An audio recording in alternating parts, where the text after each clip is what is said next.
Picture a couple in their late 50s, they finally sit down with an estate planning attorney and do the thing they've been putting off for 10 years. The attorney sets up a revocable living trust, they sign a new deed moving their home into it, the county records it, and they walk out feeling like responsible adults. Nobody calls their insurance agent, nobody even thinks about it. 3 years later, there's a kitchen fire, significant damage, 6 figures to repair. The adjuster comes out, opens the claim, and does what adjusters do on a large loss, verifies who owns the property. The county record says the home is held in the Smith Family Trust. The insurance policy says it covers John and Mary Smith. Those are 2 different things. And now there's a question sitting on top of this claim that has nothing to do with the fire. Does this policy actually cover the owner of this home? If you don't know who I am, my name is Jim Eddington, and my agency helps individuals and businesses with their insurance every single day. Today, I'm walking you through what putting your home in a trust does to your insurance, why a title mismatch can slow down or complicate a claim, and the one phone call that fixes it. When you put your home into a trust, you change how the home is titled. That's the entire point. With a revocable living trust, which is the most common setup for a primary residence, you sign a deed that moves your home from your name personally into the trust. You're usually the trustee, so you still control everything. You're usually the beneficiary, so you still get all the benefit. You still live there, you still pay the mortgage, and day to day, nothing feels different. But on paper, something important changed. The record at the county now shows the trust, or you as trustee of the trust, not just you individually. That's what lets the home skip probate when you pass away, and it's why estate attorneys recommend it so often. It's a good tool. I'm not here to talk you out of a trust. Here's the gap. The attorney's checklist is about the estate plan, the trust document, the deed, the beneficiaries. Updating your homeowner's insurance usually isn't on that checklist. Some attorneys mention it, many don't, and most people walk out of that office with no idea they just created a mismatch between who owns the home and who's insured on it. Your homeowner's policy is a contract between the insurance company and the people named on it. Right on the declarations page, there's a line that says named insured. The promises in that policy, paying to rebuild the house, replacing your belongings, defending you if someone sues, those promises run to the named insured. Insurance also runs on a concept called insurable interest. In plain terms, the policy pays you for damage to property you have a financial stake in. When you personally own your home, that's simple. You own it, you insure it, you get paid when it burns. Now deed that home into a trust. The home is held in the trust. If the trust isn't anywhere on the policy, you have a structure where the policy no longer matches the way the home is titled. With a revocable living trust, where you're the trustee and you live in the home, you still have a real financial interest, and carriers know these trusts are everywhere. But you've introduced a question into your claim that didn't need to exist, and large claims are exactly where questions get asked. There's a couple different ways a trust can show up on a homeowner's policy, and they aren't equal. This is where the named insured versus additional insured distinction matters, and it's worth getting it right. The named insured gets the broadest protection, owes the duties under the policy, and is who the company writes the check to. An additional insured is narrower, and exactly what it gets depends on the endorsement. It may solve the liability side, it may address the property side, or it may do both. You only know by reading the form. Most carriers have a way to handle a trust, and many of them use a trust endorsement built exactly for the situation. The endorsement adds the trust to the policy so that both you and the trust are protected. You as the person living in and using the home, and the trust as the holder of the title. How each carrier structures it varies.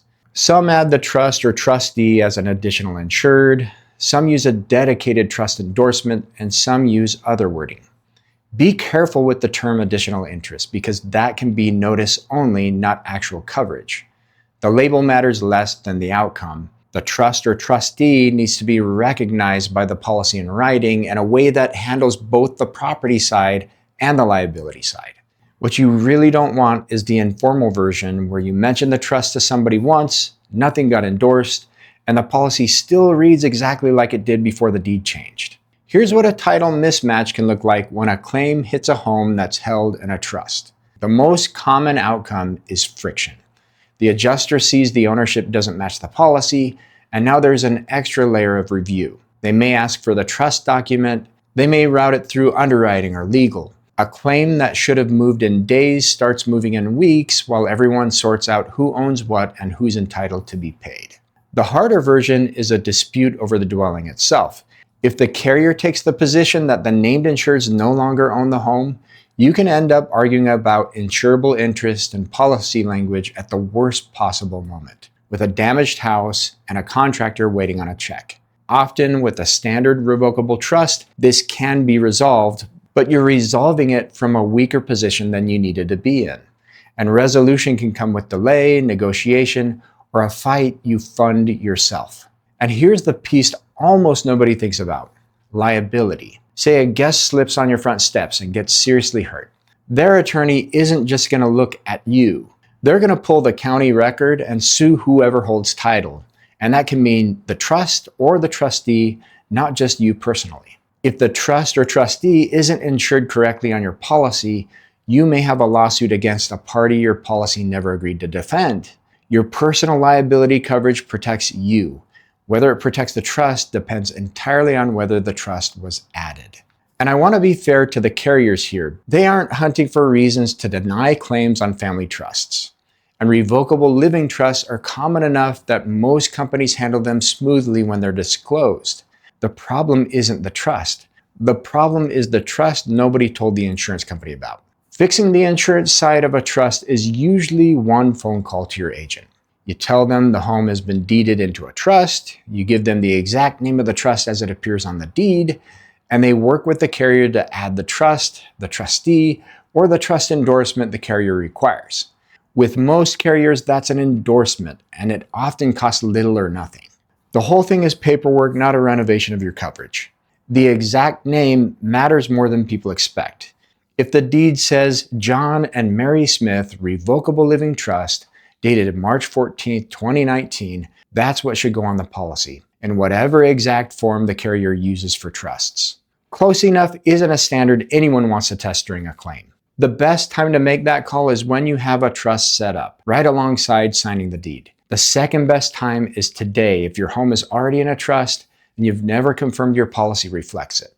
Pull out your declarations page and look.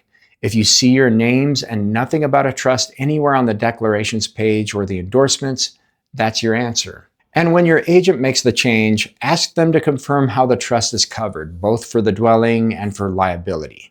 You want both sides handled, the property side and the lawsuit side. A good agent will walk you through exactly what the endorsement does on your specific policy, because the language does vary from carrier to carrier. A trust can hold more than a house, and your insurance should follow whatever it holds. If you have an umbrella policy, this is the moment to check it. An umbrella sits on top of your home and auto coverage, and if the trust is protected on the homeowner's policy but missing from the umbrella, you've built a tall tower with a gap in the middle. Ask your agent to make sure the trust is recognized across the whole stack, not just on the base homeowner's policy. Same thinking if the trust holds a rental property. A tenant-occupied home in a trust needs a landlord policy with the trust properly insured, because the liability exposure on a rental is real, and the title holder may be the party getting sued. And if the home is held in an irrevocable trust or it's a home you don't live in, tell your agent that too, because the right policy type can change when the person insured isn't the person living there. There's also the moment the trust was built for, when the original owner passes away. The home may stay in the trust while the successor trustee handles the transition, and that can take months. During that stretch, the policy needs to stay in force, and the carrier needs to know who's in charge and whether anyone is living in the home, because a house that sits empty can run into vacancy limitations in the policy. If you're a successor trustee stepping into that role, calling the insurance agent belongs near the top of your list. Vehicles come up less often, but some people title cars into a trust as part of their estate plan. If that's you, your auto policy needs to know. The same ownership logic applies. The policy should reflect who actually owns the title. One more distinction. Everything I've talked about today is personal trusts, the estate planning kind. If your property sits in an LLC or a corporation instead, that's a different animal with different insurance answers. And we covered that one in another video on the channel. If your home is in a trust or you're about to set one up, here's the move. Call your agent. Give them the exact name of the trust and have them confirm in writing that the trust is covered for both the dwelling and liability on the home policy and the umbrella if you carry one. It takes minutes and it removes a question from your next claim before anyone has to ask it. If you'd like us to take a look at your home, your trust, and your coverage lineup, there's a link below where you can request a quote and we'll read the policy language with you. We're an independent agency based here in Nevada, and we help homeowners in Arizona, Utah, and California too. Please subscribe to the channel. We publish most business days, and what we cover is for individuals, families, and business owners who want to understand their insurance before they need it, not after. Thanks for watching.